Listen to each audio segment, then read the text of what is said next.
বেসরকারি উন্নয়ন সংস্থা হিট বাংলাদেশের রেস প্রকল্পের আয়োজনে চাকরি মেলা 2026 অনুষ্ঠিত হয়েছে। হিট বাংলাদেশের নিজস্ব কার্যালয়ে আজ 10ই জুন ফিতা কেটে মেলার উদ্বোধন ঘোষণা করেন যুব ও ক্রীড়া প্রতিমন্ত্রী আমিনুল হক। বিশেষ অতিথি হিসেবে উপস্থিত ছিলেন সমাজ সেবা অধিদপ্তরের মহাপরিচালক শাহ মোহাম্মদ মাহবুব। আরও উপস্থিত ছিলেন PKSF এর প্রোগ্রাম ম্যানেজার ডক্টর মোহাম্মদ ফয়েজুল তারিক চৌধুরী। সভাপতিত্ব করেন হিট বাংলাদেশের নির্বাহী পরিচালক আনোয়ার হোসেন। সকাল 9টা হতে দুপুর 1টা পর্যন্ত এই মেলাতে চাকরিদাতা 16টি প্রতিষ্ঠানের কর্মকর্তারা উপস্থিত ছিলেন। মেলায় আগত কয়েক হাজার চাকরি প্রার্থী তাদের জীবন বৃত্তান্ত জমা করেন নির্ধারিত বক্সে। এই চাকুরির মেলার মাধ্যমে আজকে যারা আমার সামনে বসে আছে, যারা ইতিমধ্যে বিভিন্নভাবে প্রশিক্ষিত হয়ে বিভিন্ন কোম্পানি যাদেরকে নেওয়ার জন্য এখানে ওয়েট করছে, আপনাদের এখানে সিভি জমা হয়েছে, আপনাদের ইন্টারভিউ হবে এবং ইন্টারভিউর মাধ্যমে আজকে এখান থেকে তার নিজের চাকরি নিয়ে তারা বাসায় ফিরে যান।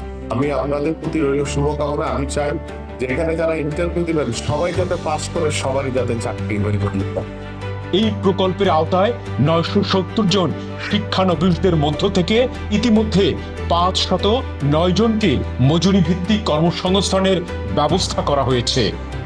বেসরকারি প্রতিষ্ঠান যেগুলো আছে তারা সকলেই উৎসাহিত হয়েছে এবং এরকম একটি মেলায় আসতে পেরে তারা আমাদেরকে ধন্যবাদ দিয়েছেন। এই আয়োজনের জন্য তারা আমাদেরকে জানিয়ে ধন্যবাদ দিয়েছেন এবং চাকরির সন্ধানে যারা আসছেন তারাও আমাদেরকে ধন্যবাদ দিয়েছেন। আমি দেশবাসীর কাছে বলতে চাই যে মাননীয় প্রধানমন্ত্রীর যে 31 দফার একটি দফা যুবক যুবতীদের চাকরি কর্মসংস্থান করতে হবে, সেটার লক্ষ্যেই হিট বাংলাদেশ এই আয়োজন করেছে যেন আমরা বেকারদের কর্মসংস্থান করতে পারি এবং এর মাধ্যমে দেশকে এগিয়ে নিয়ে যেতে পারি।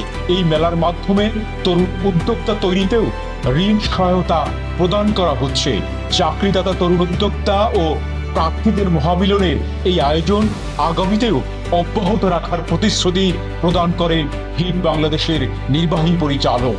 এই আয়োজন আমরা ধারাবাহিকভাবে অব্যাহত রাখবো, প্রশিক্ষণ অব্যাহত থাকবে, এই মেলা অব্যাহত থাকবে এবং বেকারদের কর্মসংস্থানের এটা সবসময় হিট বাংলাদেশ অব্যাহত রাখবে।